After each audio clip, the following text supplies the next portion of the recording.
একজন মানুষ যিনি পুরো এক জাতিকে বদলে দিয়েছেন, একজন নেতা যিনি পশ্চিমা শাসকদের চোখের কাঁটা, আর একজন শাসক যিনি শিয়া হয়েও বারবার মুসলিম ঐক্যের কথা বলেন। তিনি হলেন আয়াতুল্লাহ আলী খামেনি। কিন্তু প্রশ্ন হলো, তিনি কি সত্যিই ন্যায়বান? আর শিয়া মতবাদ কি ইসলামের প্রকৃত শিক্ষা? চলুন আজ সব প্রশ্নের জবাব খুঁজে নেই। আয়াতুল্লাহ আলী হোসেনি খামেনি জন্মগ্রহণ করেন ১৯৩৯ সালের ১৭ জুলাই ইরানের মাশহাদ শহরে। তার পিতা ছিলেন একজন প্রখ্যাত ইসলামী পণ্ডিত। খামেনি নিজেও কোম ও নাজাফে ইসলামী ফিকা ও শিয়া দর্শনে উচ্চতর শিক্ষা গ্রহণ করেন। তিনি কুরআন, হাদিস, ফিকা ও ইসলামী দার্শনিক চিন্তায় পারদর্শী হয়ে ওঠেন।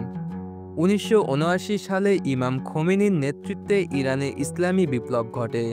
শাহ পাহলভী পলাতক হন এবং খামেনি বিপ্লবের প্রথম সারির একজন নেতা হয়ে ওঠেন। তিনি ছিলেন বক্তা, সংগঠক ও চিন্তাশীল বিদ্বান, যার কলম ও কণ্ঠ উভয়ই শাহ শাসনের বিরুদ্ধে যুদ্ধ করেছিল।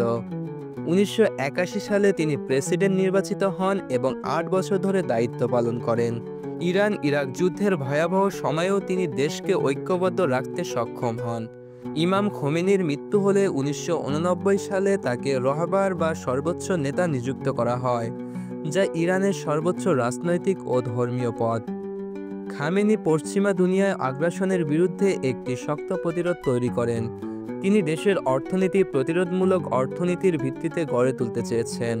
তিনি বলেন, আমরা পশ্চিমাদের দানে নয়, নিজের শক্তির উপর নির্ভর করে টিকে থাকতে চাই। তিনি কেবল ইরানের নেতা নন, বরং মুসলিম উম্মাহর পক্ষে বারবার কণ্ঠ তুলেছেন। ফিলিস্তিন, ইয়েমেন, সিরিয়া ও লেবাননে মুসলিম নির্যাতনের বিরুদ্ধে ইরানের অবস্থান বরাবরই সরব। তিনি আল কুদুস দিবস চালু করেন ফিলিস্তিনিদের পক্ষে মুসলিম বিশ্বের ঐক্য গড়তে। খামেনি একজন দ্বাদশ ইমামি শিয়া মুসলিম। তার বিশ্বাস, ইমামগণ আলাইহিসসালাম আল্লাহর পক্ষ থেকে নিযুক্ত এবং তাদের অনুসরণ করাই হিদায়েতের পথ। আয়াতুল্লাহ আলী খামেনি বলেন, শিয়া ও সুন্নি উভয়ই ইসলামের দেহের দুটি হাত। তার বক্তব্যে ইসলামী ঐক্য ও প্রতিবাদের আহ্বান স্পষ্ট, যদিও তার নিজস্ব মতবাদ সুন্নি দর্শনের বিরোধী। শিয়া হোক কিংবা সুন্নি, যদি কেউ দিনের মধ্যে দলবাজি করে, কুরআন সুন্নাহর বাইরে গিয়ে ইমাম, পীর বা বংশের অনুসরণ করে, তবে সে বিপদে আছে। রাসূল আকরাম সাল্লাল্লাহু আলাইহি ওয়াসাল্লাম ৭৩ দল সম্পর্কে সাবধান করে বলেছেন, একটি হবে জান্নাতি, বাকিরা নয়।